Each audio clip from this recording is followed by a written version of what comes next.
Einat Wilf is the co-author of the Israeli best-selling book, The War of Return: How Western Indulgence of the Palestinian Dream Has Obstructed the Path to Peace. She is a leading intellectual and original thinker on matters of foreign policy, economics, education, Israel, and Zionism. She was a member of the Israeli parliament, the Knesset, from 2010 to 2013, where she serves as the chair of the Education Committee and a member of the influential Foreign Affairs and Defense Committee. She is considered one of Israel's most articulate representatives on the international stage. In the past, Einat served as a senior fellow at the Jewish People Policy Institute, an adjunct fellow at the Washington Institute for Near East Policy, and was also a foreign advisor to Vice Prime Minister Shimon Peres. Einat holds a BA from Harvard and a PhD in political science from the University of Cambridge in England. I got on the train from Jerusalem and traveled to Einat's apartment in the boiling Israeli summer sun. Yes, my dear listeners, for you and me, and sat down with Einat in her apartment in Tel Aviv. We discussed her new book about the Palestinians, American Jews, the history of the State of Israel, Zionism, atheism, feminism, the Kotel, Jewish tradition, and much more. I'm Barak, Hullman, the author of Figure It Out When You Get There, a memoir of stories about living life first and watching how everything falls into place, and a shtickle shalom, a student, his mentor, and their unconventional conversations. And this is Jewish People and Ideas, a podcast of conversations with Jewish thought leaders about contemporary Jewish topics. This episode of Jewish People and Ideas is sponsored by JerusalemEverything.com, an online Jerusalem artist cooperative which sells high-quality original Jewish art and Judaica at low-cost prices, all made in Israel and shipped from Jerusalem. To learn more, go to JerusalemEverything.com. In your best-selling book, How Western Indulgence of the Palestinian Dream Has Obstructed the Path to Peace, it argues that we can never live in peace while the Palestinians still hold on to the dream of the right of return to Palestine, which would mean the end of the State of Israel. Currently, refugee status is passed down from generation to generation to the Palestinians as if it's an inheritance. And what you're arguing is that the West needs to cancel this absurd situation by convincing the United Nations to cancel UNRWA, which is an organization that simply perpetuates this Palestinian refugee status. Okay, so let's say the West was convinced. Governments in the West convinced the United Nations to cancel UNRWA, but the fact is that the Palestinians still want to destroy the State of Israel. They still want to wipe us off the planet. So what difference would it make? So people change their worldviews typically under pressure, under duress. They rarely change their worldview, certainly not collectives,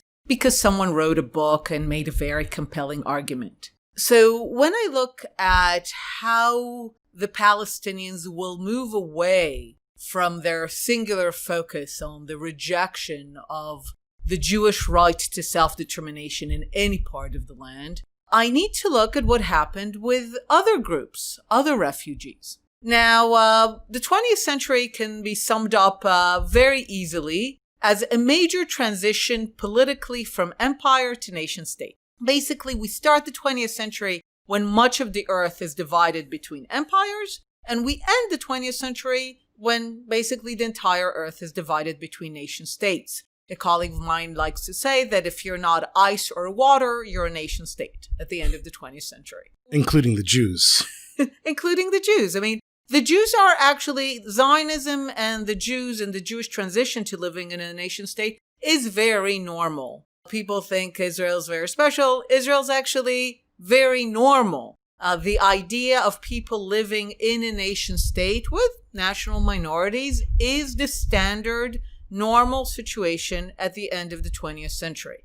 The transition from empire to nation state has been bloody, included 2 world wars, decolonization, civil wars. And in that bloody process where empires disappeared and nations rose and borders were established and areas were partitioned, people fled. People were expelled. We are talking about tens of millions of refugees throughout the 20th century, if not more. They're not refugees today. Why? Because the norm very obviously, was that you move on. The message to all refugees from partitions, whether it is Hindus and Muslims, Koreans, Poles, Ukrainians, Germans, people across Africa, the message to all of them was tough, it's tragic, but move on. The Palestinians are the only ones who, following the end of an empire and a partition, were indulged in their worldview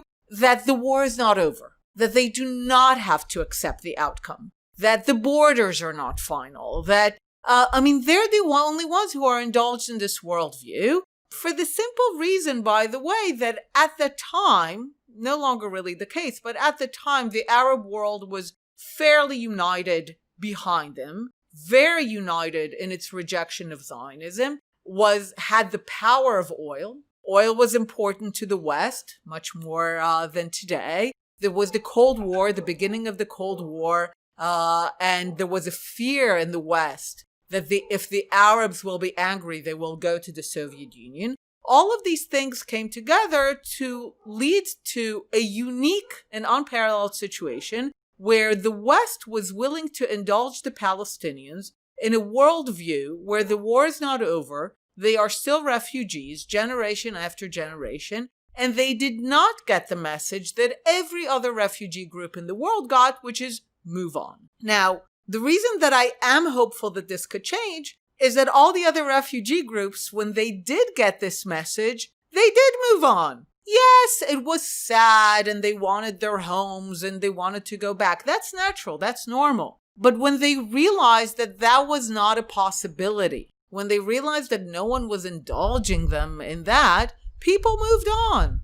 So in the book, we tell the story of UNRWA, a UN agency established to settle the Korean refugees, a temporary agency like UNRWA.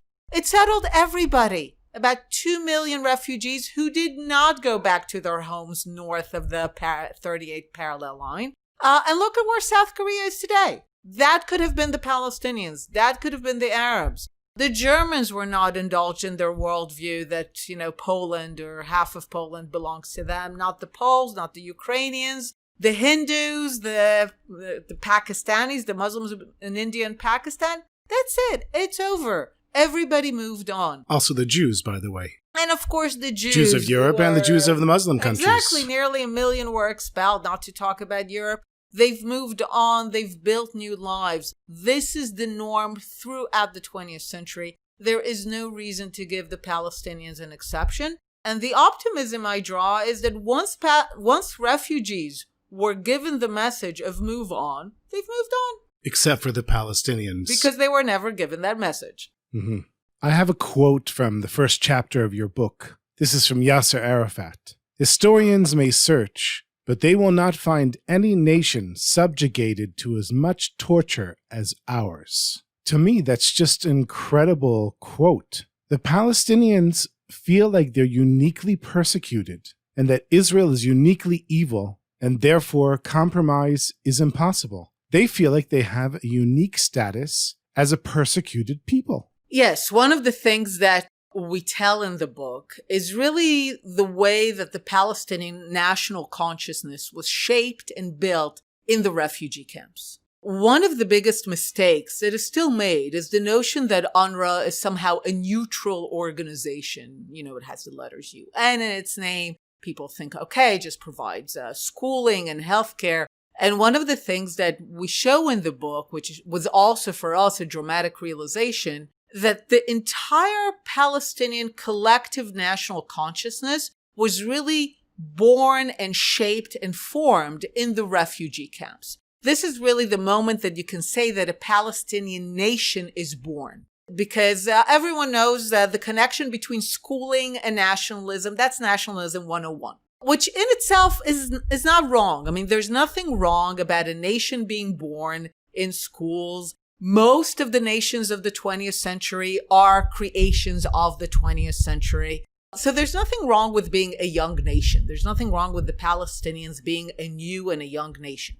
The problem is that the kind of national consciousness which is shaped in the refugee camps is one that is uniquely focused on revenge and return. And the whole tale, the whole story that is being created in the schools of UNRWA in the refugee camps is one in which the Palestinians are unique victims in world history rather than refugees at the end of empires and partitions like tens of millions of others, that they have uniquely suffered a grave injustice unparalleled anywhere in history and in the world, and that therefore, to pursue justice, they have to undo the evil, the injustice, which is the state of Israel. Mm-hmm.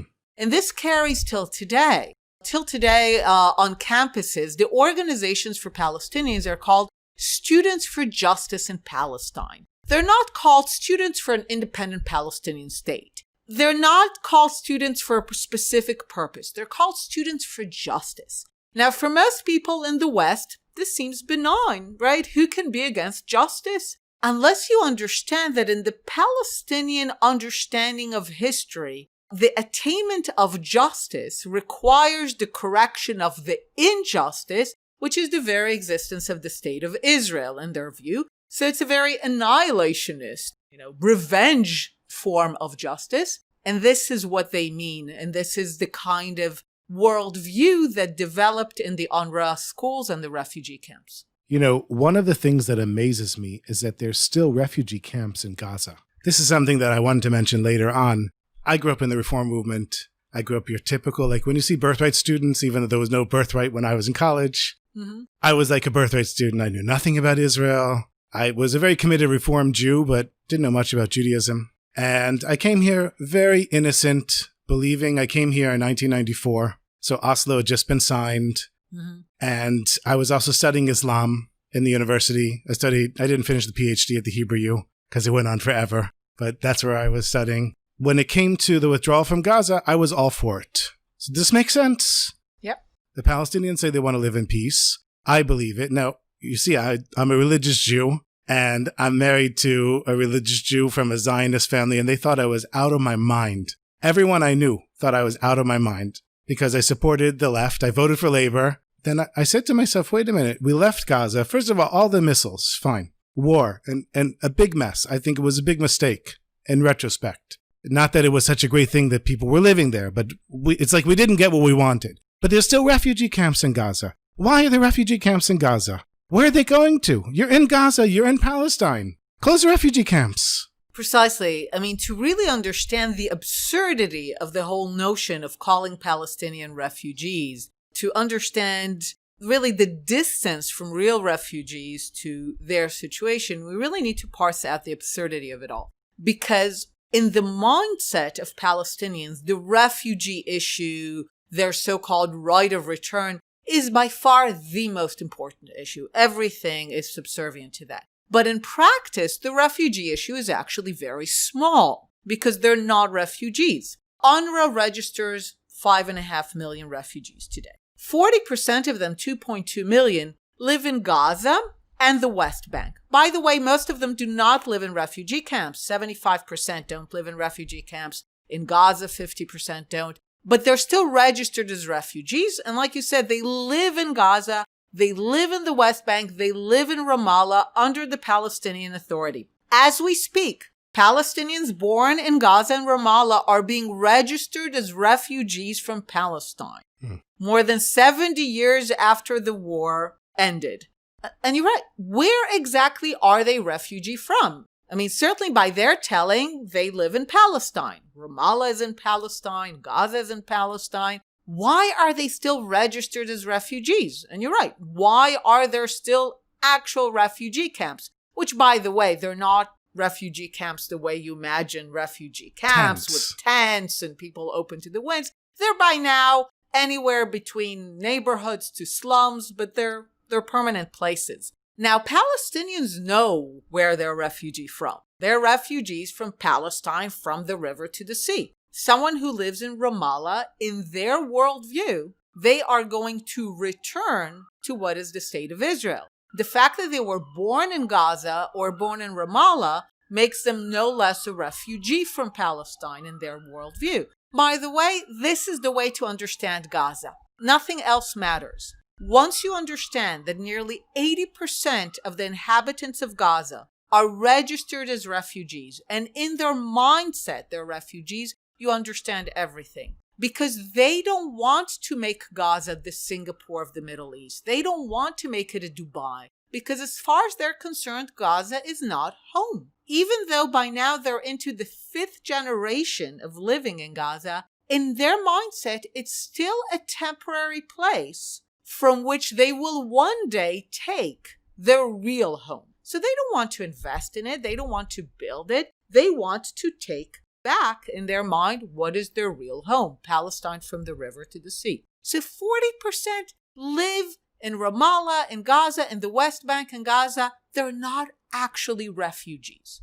Another 40% are citizens of Jordan. Jordan naturalized them when they annexed the West Bank, saying basically this is it. They're now again 4th, 5th generation of naturalized Jordanian citizens or subjects. Nowhere in the world is a citizen of a country a refugee from another country in which he's never been.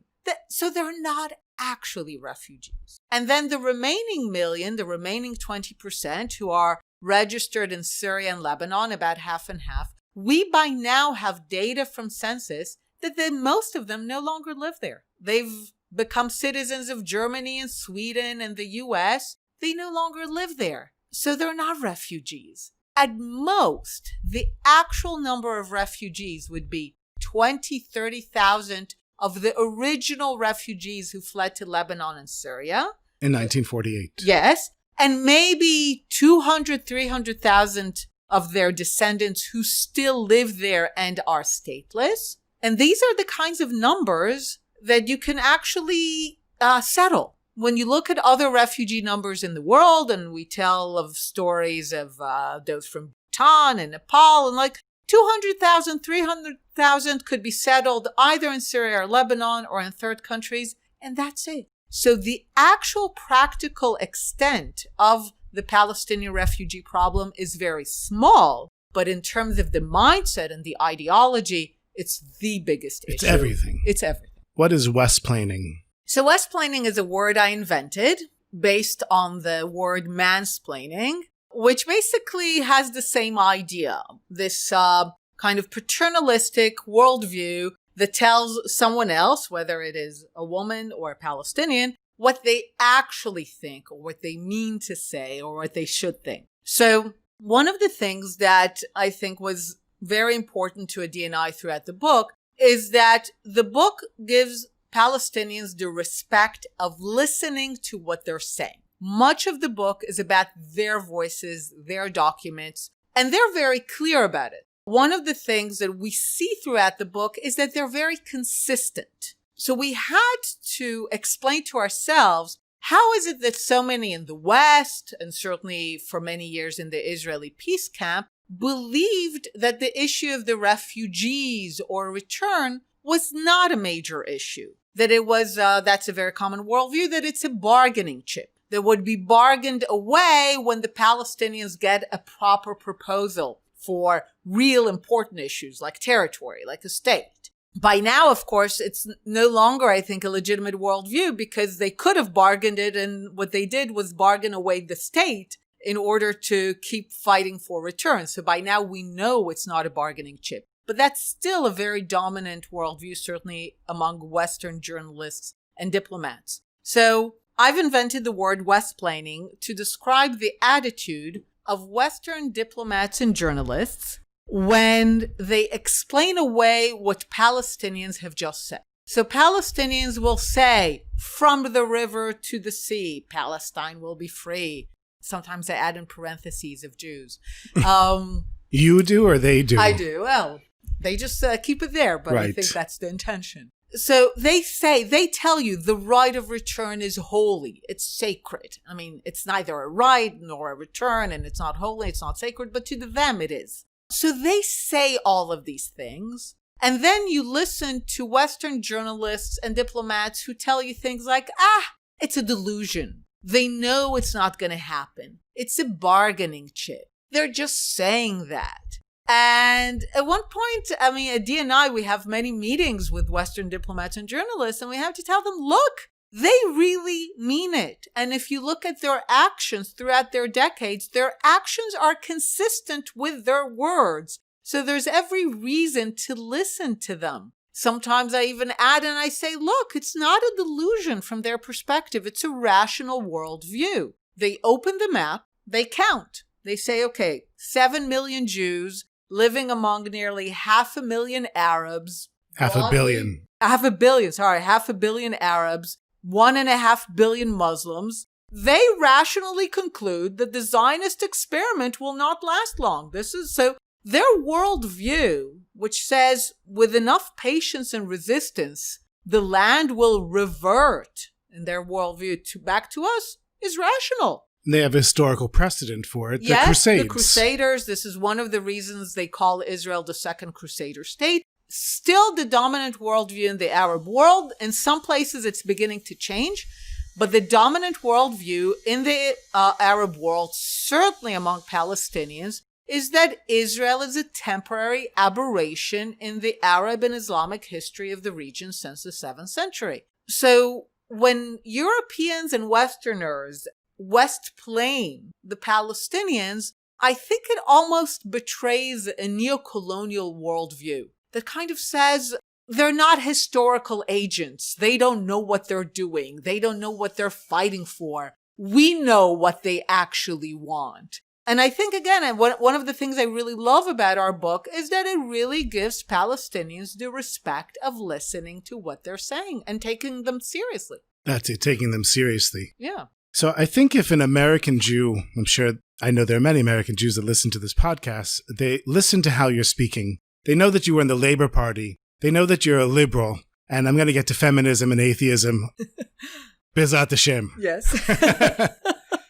So they might be confused. How can you be such a liberal and such a committed nationalist? They seem to contradict one another. So first of all, it's a very American worldview. Americans, not just American Jews, don't get nations. The America is exceptional, at least in its aspiration, not always the reality, but in its aspiration to be a post-national society. But the rest of the world is not. The rest of the world, as I said, because of the transition throughout the 20th century, is divided into nation states. And nationalism, to remind people, was the liberal cause. The idea of how people can be free, can be equal, was based on the notion that they will live in their own nation state. That was the path to equality, to human rights. This is why I'm still very much a committed Zionist. I believe that Jewish human rights and all human rights depend on people having political rights, on people having the ability to control their fate. But I am very much a liberal, first of all, on all issues that you would call on the liberal agenda, from feminism to atheism to LGBTQ rights to all of these issues. I'm very much out there to legalizing marijuana. Whatever it is, I'm out there, very much a liberal, very much on the left. And I do believe that Zionism is a liberal cause. But being a liberal does not mean that you do not wrestle with reality. And I've wrestled with reality. Up until 2000, like many people, I believed that Palestinians want a nation state of their own. That the Palestinians are the equivalent of all other people in the world who want self-determination in a piece of land. And I think I, like many people, projected on them that this is what they want. And that once they were given the opportunity to have a Palestinian nation state in the land, they will forgo the maximalist vision of from the river to the sea. But when that didn't happen, and I experienced it. It's not just, okay, it didn't happen in 1947. You're like, okay, fine, old history. But it happened in 2000. I lived through it. I lived through the hope, through the euphoria. It happened in 2008. Whether under Barak or under Olmert, Palestinians got clear opportunities to have a Palestinian state of their own in the West Bank and Gaza with capital in East Jerusalem, no settlements in sight, end of the occupation, everything we're told that is the problem, and they walked away. And not only did they walk away, it was followed by bloody mayhem in our streets, just massacres of families. And I and Adi and many Israelis went back to the drawing board and said, okay, clearly the Palestinians don't want a state because they could have had it and they walked away. Sometimes things are simple. There's so many books were written on Camp David. We're actually just marking 20 years to the negotiations between Ehud Barak and Yasser Arafat in Camp David. So many books were written explaining that Barak was not nice to Arafat and he talked too much with Chelsea Clinton over dinner.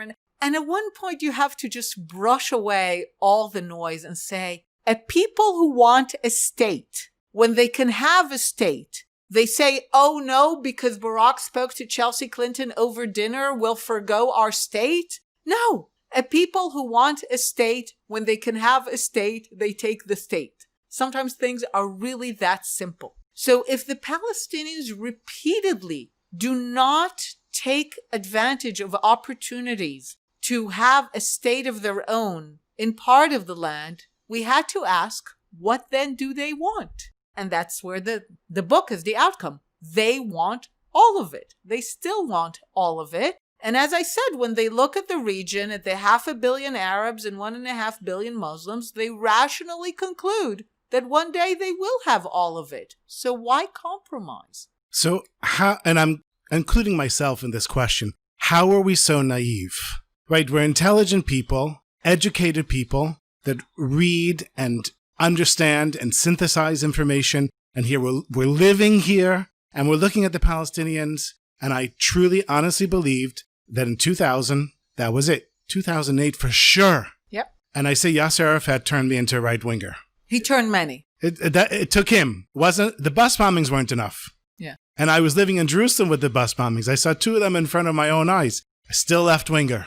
Yep. It was when I came to that realization. How can we be so naive? So it was a combination of a few things. First of all, now we can look back at the 90s and say, how are we so naive? But a lot of people forget the global atmosphere of the 1990s. Everything was possible in the 90s. The Soviet Union just collapsed like a house of cards. It's something that the day before seemed impossible, and the day after everyone said it was inevitable. But it happened. In Eastern Europe, I'm sure you remember the images. Mm-hmm. The people Berlin of Wall. the people of Eastern Europe are becoming free. The Berlin Wall is coming down. Apartheid in South Africa came to an end. Northern Ireland signed the Good Friday Agreement. The 1990s, there was a decade in which there was a feeling that the world is taking care of business. Everything is being resolved. So in that spirit, it made sense that yes, we are going to put our conflict behind us as well. The vision of the new Middle East of Shimon Peres was very much in tune with the spirit of the 1990s. Now it's easy to mock it, but at the time, it was very much the spirit of the 90s. Everything that was impossible the day before became inevitable. So why not us? So that's a big part of it. Mm-hmm. The other part, which we also detail in the book, is once the Soviet Union collapsed, the Palestinians turned to the U.S. for support. Got it. When they turned to the U.S. for support, they didn't change their overall goal, but they did change their language. They began to speak more of rights and justice and self-determination and things that sounded moderate to the Western ear without ever actually giving up on their goal. There's no language that they ever use that says that they understand that the Jewish people are here to stay and that the Jewish people are equal claimants to the land, have the right to self-determination. All the things that we interpreted as them saying that on closer inspection, and in the book we do that closer inspection, were never that. And of course, the last thing is that at the end of the day, the Jews are a tiny, I cannot say tiny enough, minority in an Arab and Islamic Middle East. To the credit of Arabs and Muslims, ever since the 7th century conquests, they did really well. This is an Arab and Islamic region. And as long as there's Arab and Islam, an Arab identity Islam, it will be an Arab and Islamic region, which means that the Jews are a minority in this region and are destined to remain a minority. One of my favorite figures, I sometimes use it in my talks. I say, okay, when Israel declares independence in 1948, what is the ratio of Jews to Arabs in the region? So it's 1 to 50, 5-0. What do the Jews do? Recognizing their status as a minority, they call upon Jews to immigrate. Great success. Over 3 million Jews come. Thank you to you too. Great success. We make babies, right? Israel is the most productive in terms of babies out of all the Western countries. Great. We are more than 10 times our numbers today. What is the ratio of Jews to Arabs in the region? What, 1 to 48? 1 to 60. Oh, so they've been busy too. There is no amount of procreation or immigration that will ever get us out of our minority status in the region. That is our destiny. Recognizing that, we are desperate for peace and recognition. Truly desperate. This is why I am driven mad by the notions of Israelis don't want peace. Israelis have moved to the right.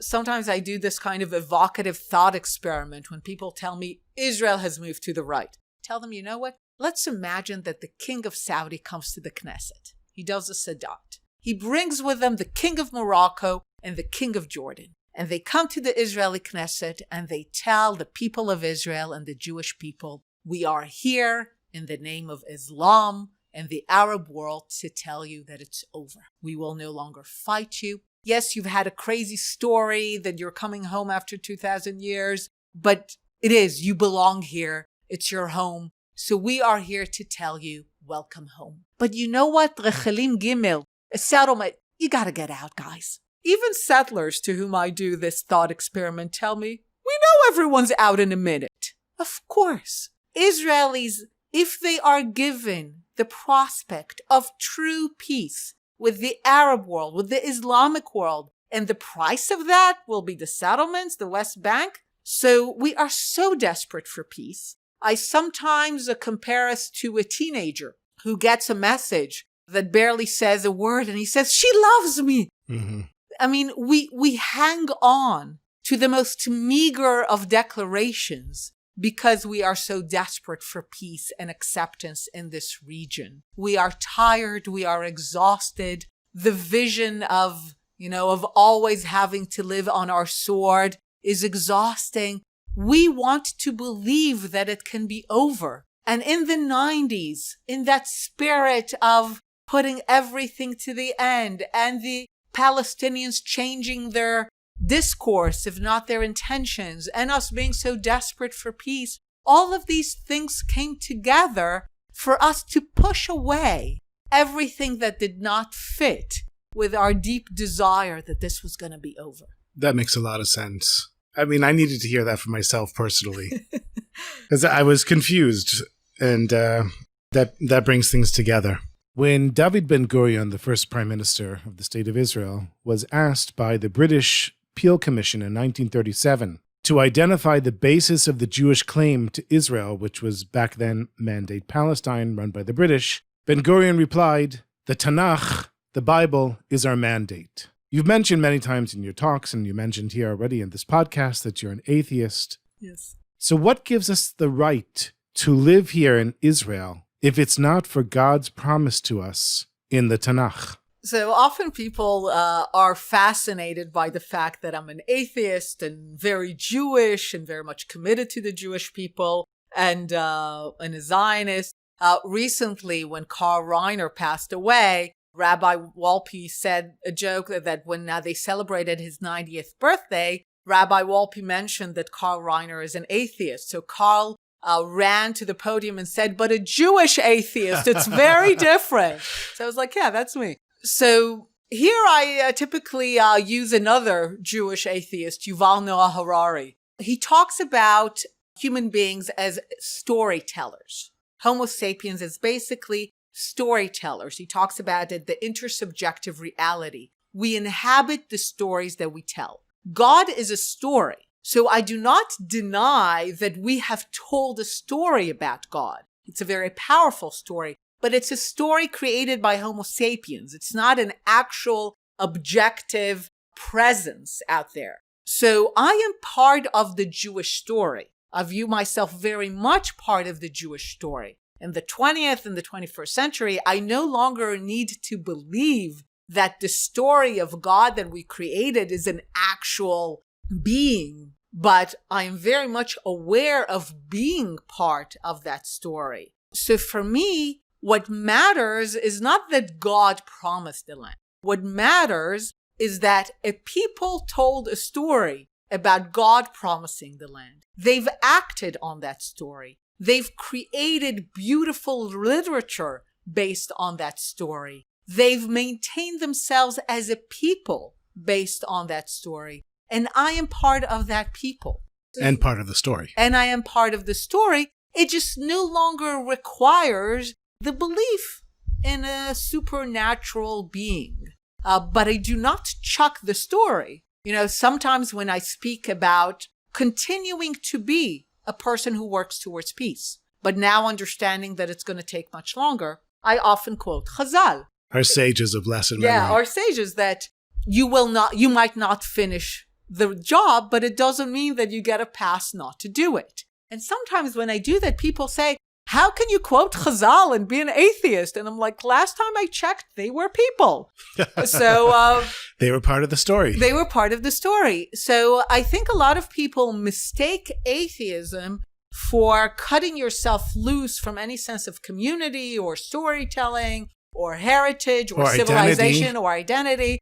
Not at all. This is the Karl Reiner, but I'm a Jewish atheist. I'm very much part of that identity. By the way, when I give talks to people who come east of Israel, China, India, they have no problem with that notion. I was once in a conference and I mentioned that I'm very Jewish and very atheist. And someone who was sitting next to me in a panel who was Hindu, he said, that works for me. I'm very Hindu and very atheist. Interesting. So it works, and I'm part of that story. And I think a lot of people mistake atheism for throwing away all of that. No. I keep all of that just with the 21st century knowledge that it's our story. It's a story created by human beings rather than the creation of an outside entity. That's a good explanation. And that leads into the next question. Many Reform and conservative rabbis have stated that their status at the Kotel is more important to them than their relationship with the state of Israel.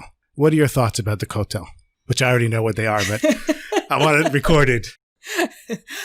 So quite a few years ago, when it was at the height of one of the Women of the Kotel issues, I gave a talk at a conservative synagogue. And they asked me at the end, it was like, how is it that being a feminist, you do not mobilize for the women of the Kotel? And I told them, look, in my kind of identity in Israel, I'm not just a feminist, I'm an atheist. And I can't tell you how alien it is to me, the notion that, you know, prayer at the Kotel, that God resides at the Kotel more than anywhere else. He resides nowhere, but he certainly does not reside in the Kotel more than anywhere else. They were horrified by my response, and I was shocked that they were shocked, because it showed me the cross purposes that we're speaking at, because in Israel, liberals, by and large, are not going to be very religious and not going to care much for religion.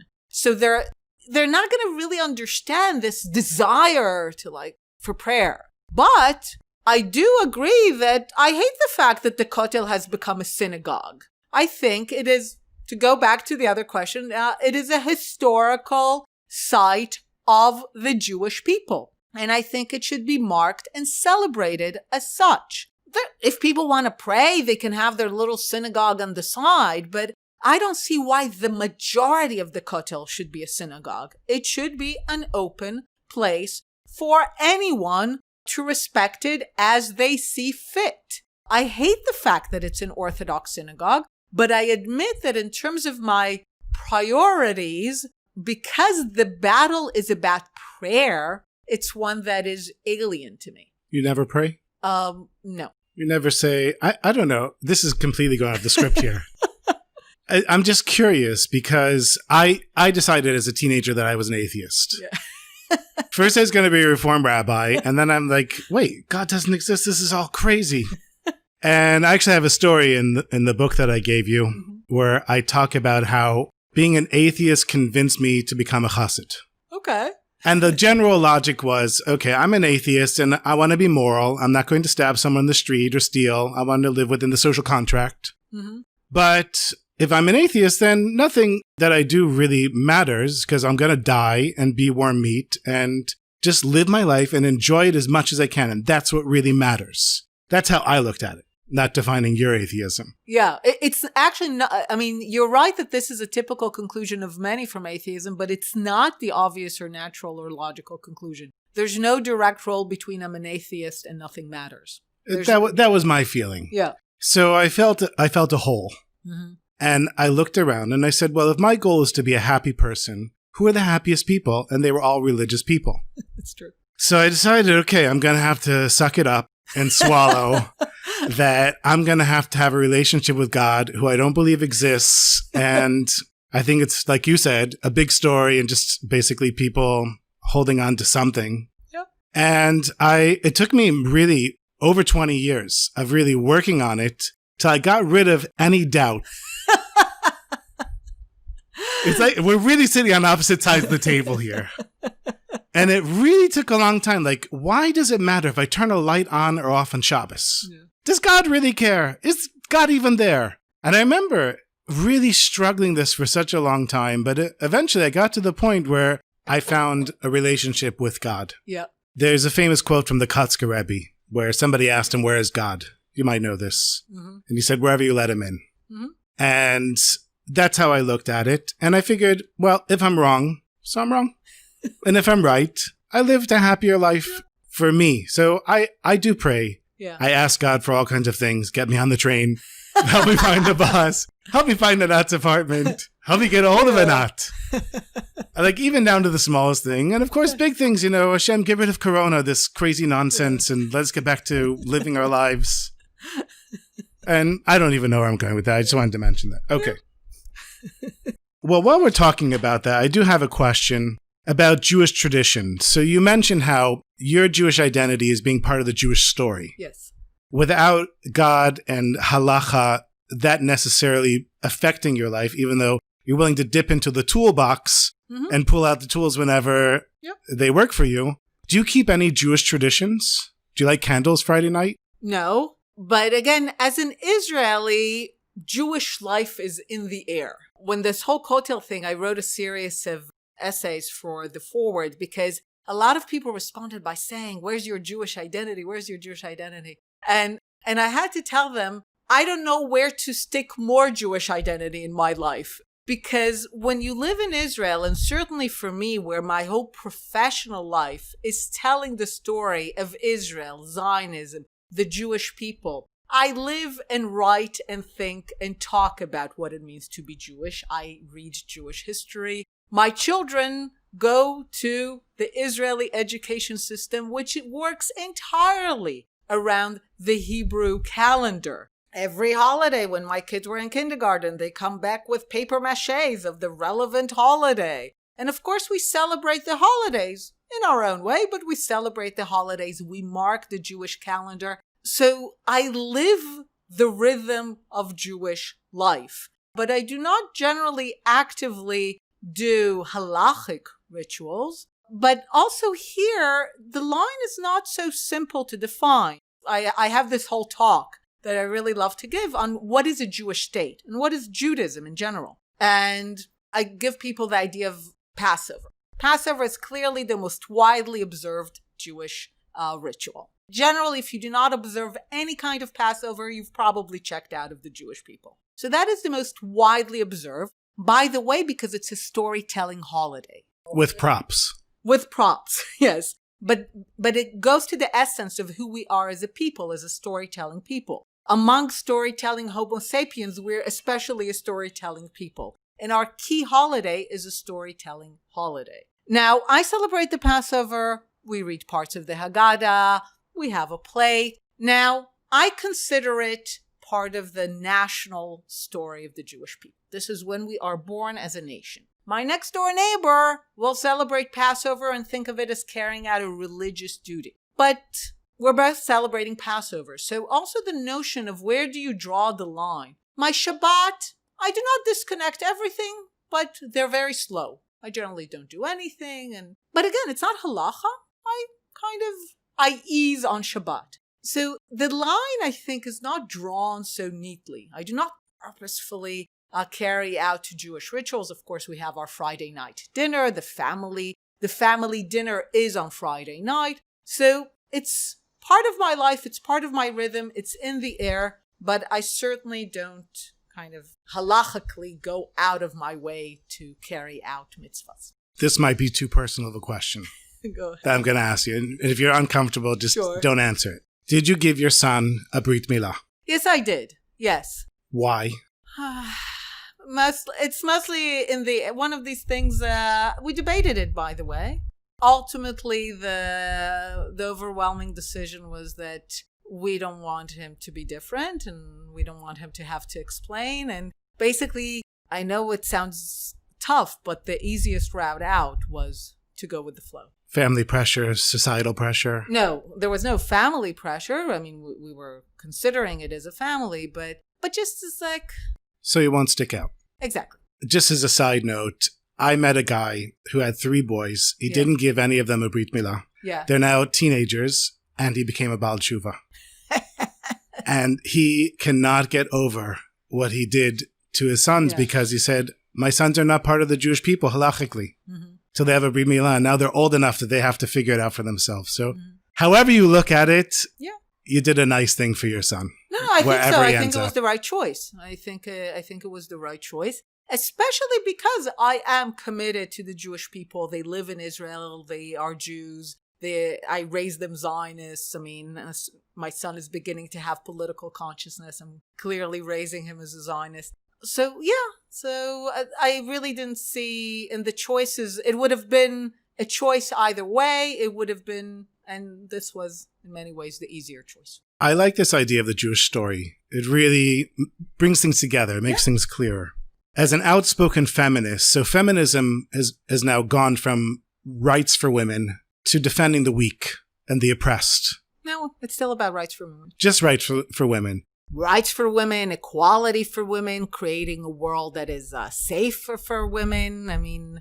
So I've heard the claim that you can't be a Zionist and a feminist at the same time. And my understanding is that the reason you can't is because Zionism is a nationalist movement that oppresses a weak people. So how would you answer somebody who says you can't be a feminist and a Zionist? Okay, so first of all, it's a bunch of rubbish to begin with feminism. People who define feminism in this way, they're not doing it about feminism. They're doing it to exclude Jews. It's not about feminism. Never has been. Of course, feminism and Zionism are compatible. I've written about it. I've written not only about the fact that they're compatible, they are literally movements that have the same trajectory. They both emerge from Enlightenment ideas that Jews and women have equal rights, not just individually, but also collectively. They both challenge long-established power structures and long-established civilizations that have a particular role for a woman and a particular role for a Jew. They challenge that role.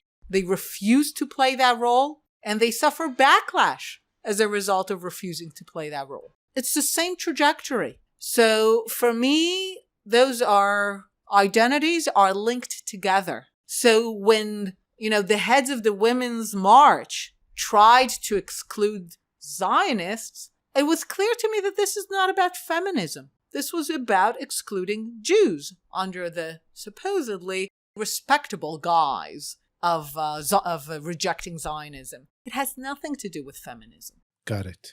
I actually live very close to the Knesset, probably 10-minute walk. Yeah. I live in Nachlaot. Yeah. You know Jerusalem because you grew up there. Yep.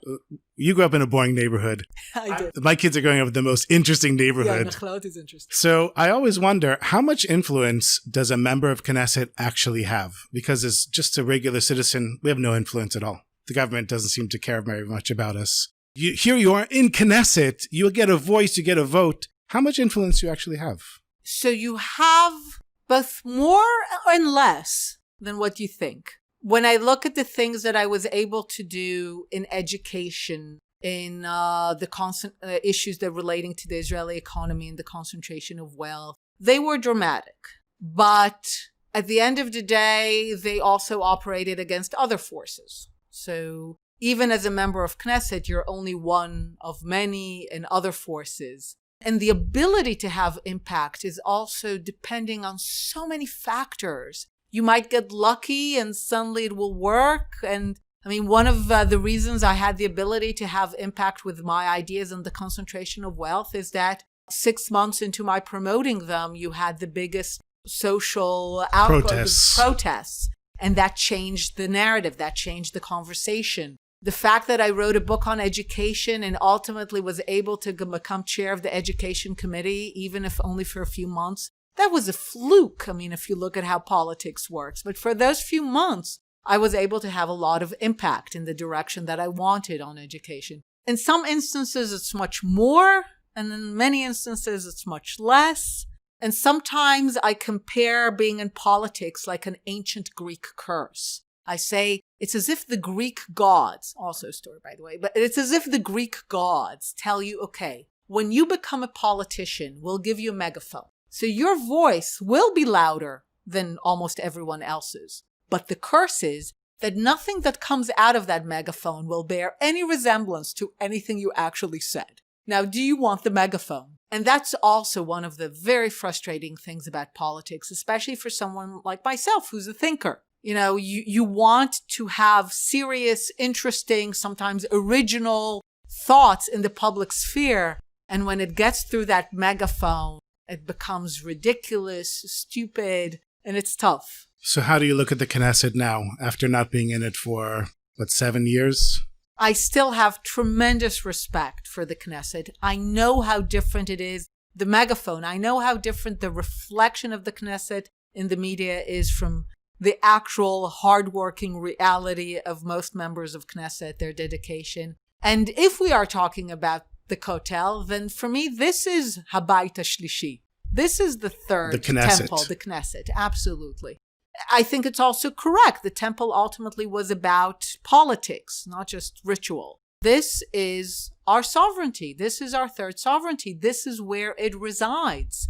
And so I still have tremendous respect for that place. Imagine you had a giant billboard that millions of Jews would stop for a few seconds and read a message on that billboard. What message would you put on your billboard? Oh, so I would use my message about what it means to be a Jew and what is the Jewish state. So I have two definitions. The first is not mine and the second is mine. The first one is that a Jew, to the question, who is a Jew? Is a Jew is a person who gets together with other Jews to discuss the question of who is a Jew. And by far my favorite definition, not mine. But based on that, I created my definition of the Jewish state, which is the Jewish state is the one state in the world where we get to argue about what it means to be the Jewish state. So I would put on this billboard, and then I would end it with an invitation to be part of the argument. But this is in my view, this is how we're Jewish. Part of the argument. So what's the message on the billboard? Like in one sentence. The message is be part of the argument. Einat, thank you very much. I think this is great. I've had a great time. This was great. Fun. Thank you.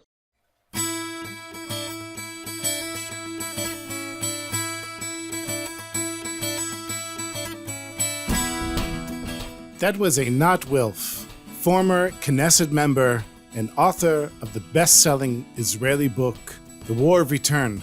I enjoyed that interview so much with Einat. I really think of all the interviews I've done so far, this was one of my favorites, but I think I always say that at the end of an interview.